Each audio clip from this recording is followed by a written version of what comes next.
कहते थे लोग जो काबिल नहीं है तू, देंगे वही सलामियाँ।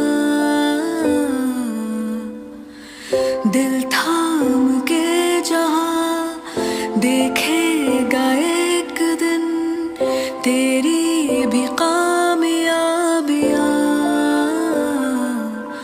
करके देखा कमाल वो, आके ज़मीं पे दे के जाए आसमां। घर के छोटे मोटे काम पूरे करके सबके लिए खाना बना के ये लगाया मैंने पहला सेशन, जो कि था 11 से 1 बजे का।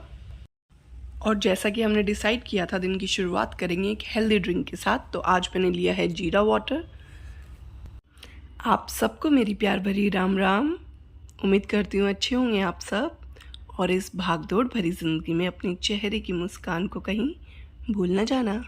Here I am Sarita, starting with Moms Let's Do It UPSC or whatever you want to do। तो करते हैं आज का रूटीन शुरू सिर्फ एक ही मंत्रा के साथ, जियो और जीने दो।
3 साल बाद पढ़ाई शुरू करी है तो पता चल रहा है कि छोटी छोटी चीज़ें भी, जिनको हम पहले बड़ा लाइटली लेते थे कि क्या बड़ी बात है 2 घंटे बैठ के पढ़ना, 3 घंटे या 4-4 5-5 घंटे बैठ के एक वन गो में हम 5 आवर्स के सेशंस ले लेते थे।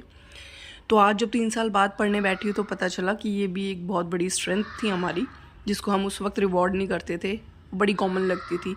आज 1 घंटा भी लगातार बैठते हैं तो कमर जवाब दे देती है। अभी तो फ़िलहाल मैं यही चैलेंज फेस कर रही हूँ कि मैं अपनी कंसिस्टेंसी को मेंटेन कर सकूँ और अपने सेशंस आवर्स बढ़ा सकूँ।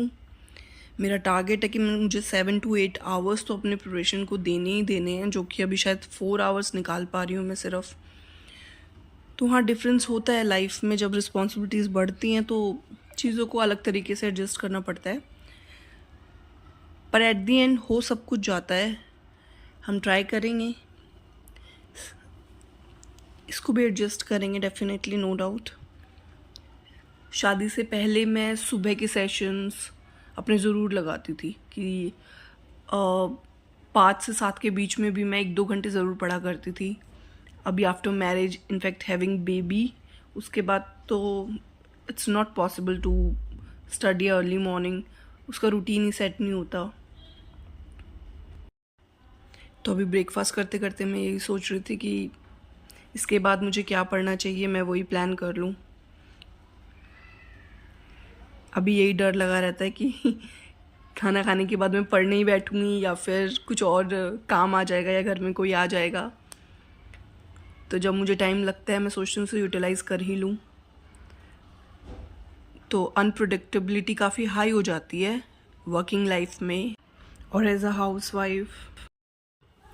और आज एक बात और आप लोगों से शेयर करने का बड़ा मन कर रहा है और आई थिंक मेरी इस बात से मैरिड एंड अनमैरिड सभी रिलेट करेंगे। जैसे जैसे हम ज़िंदगी में बढ़ते जाते हैं आगे, वो प्रेशर, एक जो सोशल प्रेशर होता है वो हर कोई फेस करता है, irrespective of the what you are and what the responsibilities you have, whether you are married or unmarried, whether you are working or a student। ये सोशल प्रेशर हर किसी की लाइफ में है, जो कि मुझे लगता है शायद ज़िंदगी में जैसे जैसे हम आगे बढ़ते हैं ना वो प्रेशर बढ़ता जाता है। मुझे ऐसा लगता है, सबका मानना अलग हो सकता है, पर मैंने उस सोशल प्रेशर को कभी कम होते हुए नहीं देखा। वो कम शायद सिर्फ तब तक होता है जब तक हम बच्चे होते हैं। इनफैक्ट स्कूल लाइफ में भी बच्चों से पूछो तो उनके ऊपर भी बड़ा प्रेशर होता है। तो एक जो चाइल्डहुड होता है ना वो सबसे बेस्ट टाइम होता है, उसके बाद तो ये प्रेशर बढ़ता जाता है। पर इससे डील कैसा किया जाए, मैंने जो अपनी जर्नी में सीखा ना, एक टाइम ऐसा था जब मैं मेंटली बिल्कुल ब्लास्ट हो चुकी थी। डेफिनेटली जो भी वर्स्ट कंडीशन हमारी लाइफ में आती है ना वो हमें कुछ ना कुछ सिखाने के लिए आती है। इसी तरह मैंने भी अपनी जर्नी से एक चीज़ बड़ी खूबसूरत सीखी है कि जो लोग हमारे आसपास होते हैं ना, जो हमें नीचा दिखाते हैं और किसी ना किसी तरीके से हमें टॉन्ट करते हैं, हमें डीमोटिवेट करेंगे, हर तरीके से वो हमें इस तरह से बिहेव करेंगे कि हमारा जो मेंटल हेल्थ है ना वो ज़ीरो हो जाए। तो इसके साथ डील करने का ना एक बड़ा खूबसूरत तरीका ये है कि जैसे कहते हैं ना कि जब एक गलत इंसान अपनी फितरत को नहीं छोड़ता तो हम क्यों अपनी फितरत छोड़े। मतलब अगर हमारी फितरत अच्छी है, जब एक गलत आदमी अपनी फितरत नहीं छोड़ रहा तो हम अच्छे होके भी क्यों बदले। तो बेस्ट वे ये है कि हम अपने काम को करते जा रहे हैं ना, हमें फोकस सिर्फ अपने काम पे करना है।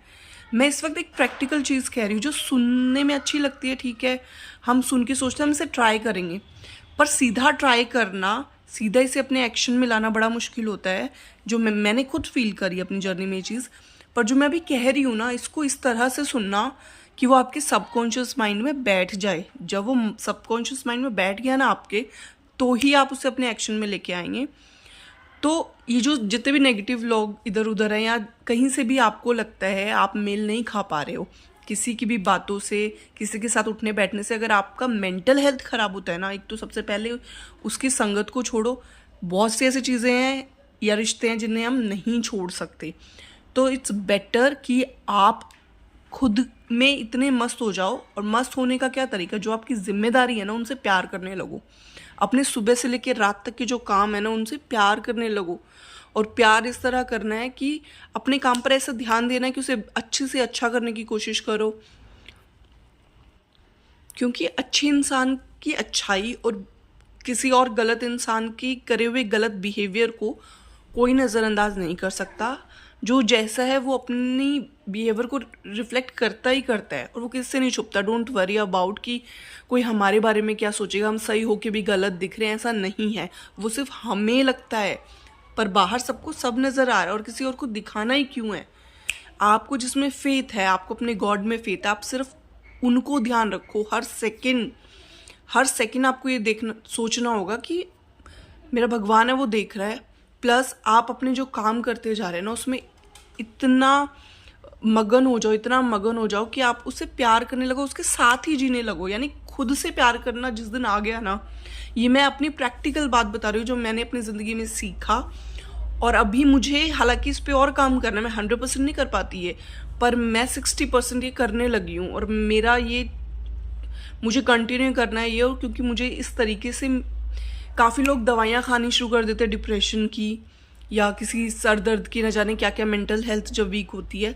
मेरी मेंटल हेल्थ जब वीक हुई तो मैंने यही करना शुरू किया जो आज मैं आपके साथ डिस्कस कर रही हूँ। तो शायद आप लोगों के भी काम आए, तो ये सोच के मैंने शेयर किया है। क्योंकि जब भी हम कुछ सोचते हैं करने का ना, जो जिसकी लाइफ में कोई ड्रीम नहीं है वो भी बड़ा स्ट्रगल कर रहा है, ऐसी बात नहीं है। तो फिर आप तो फिर जिम्मेदारियों के साथ साथ एक ड्रीम को भी लेते हुए चलेंगे तो फिर तो प्रेशर बढ़ना ही है, नो डाउट।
आज घर आई है मेरी सिस्टर इन लॉ और उनके बच्चे। उनके साथ हमने शाम को करी मस्ती। काफ़ी एंटरटेनिंग डे रहा एट द एंड। और खाने में हमने बनाया राजमा चावल, सभी बच्चों के ऑल टाइम फेवरेट फूड। सबने मिलकर खाना खाया। अपनी मुस्कान के साथ अपने सपने की उड़ान को बनाए रखिए। तो इसी के साथ हम चलते हैं, मिलते हैं नेक्स्ट व्लॉग में। फिक्रों में है क्या रखा, कोशिशें तू कर सदा, इतना ही है काफी अभी। फिक्रों में है क्या रखा,